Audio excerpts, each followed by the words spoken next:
Edgar, merci d'avoir accepté la proposition de Samuel parce que moi je suis pas venu chez XP mais je suis rentré chez Samuel et il nous a parlé souvent d'un dénommé Edgar. Ah ouais, ouais, il m'a dit aussi qu'il racontait beaucoup de conneries, mais bon, de temps en temps ça pouvait.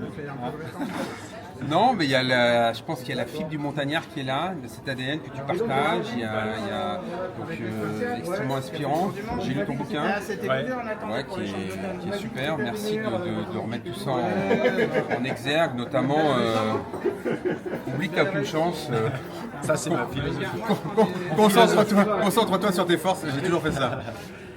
C'est sûr, il faut une philosophie dans la vie qui va avancer, parce que la manière de penser détermine les décisions que tu prends, qui détermine les actions, qui détermine les résultats. Donc, tout part de cette philosophie que j'ai emprunté effectivement le fameux Michel. Ouais, Michel. Ouais. Ou Jean-Claude.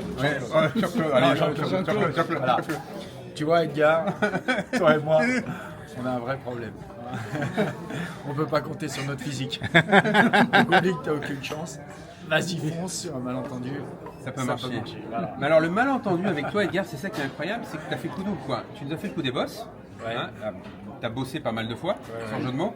Mais le vrai souci quand on voit les sportifs de haut niveau, c'est quand même comment ils se réinventent à l'issue de leur carrière sportive. Et je veux pas être méchant, mais on voit que c'est souvent très compliqué. Et toi, tu es aussi ce double exemple à ce niveau-là. Comment tu as pu gérer ça en fait? Je suis un rebondisseur.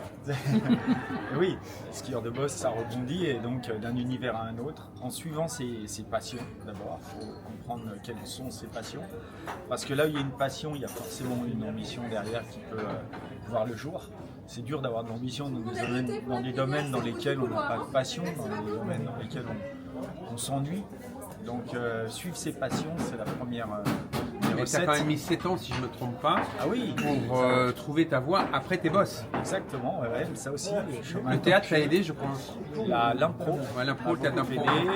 Et puis l'envie de partager, en fait. Parce que quand on fait, c'est bien.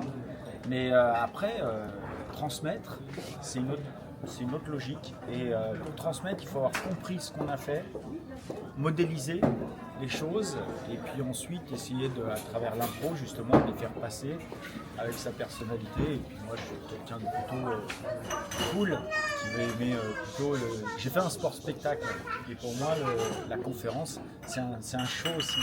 Voilà, donc on voit bien le parallèle.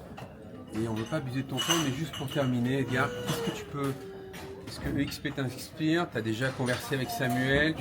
Comment tu nous vois dans quelques années? Qu'est-ce que tu nous souhaites et comment ça peut se matérialiser avec plein de boss, selon ton expérience? Ce que je peux transmettre, dire sur ce sujet-là, justement, on vit tous dans des mondes remplis d'obstacles.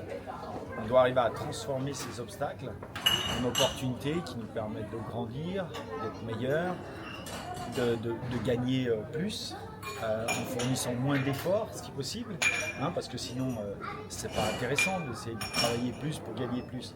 Mais arriver à travailler mieux pour gagner plus, ça nécessite aussi de l'agilité intellectuelle. Et si vous arrivez à faire ça, la réussite est forcément, non pas au bout du chemin, mais sur le chemin tous les jours. Parce que c'est le progrès est plus important que le succès. D'accord. Merci infiniment, Edgar. Merci, Edgar. Merci. À tout à l'heure. Allez, on y va.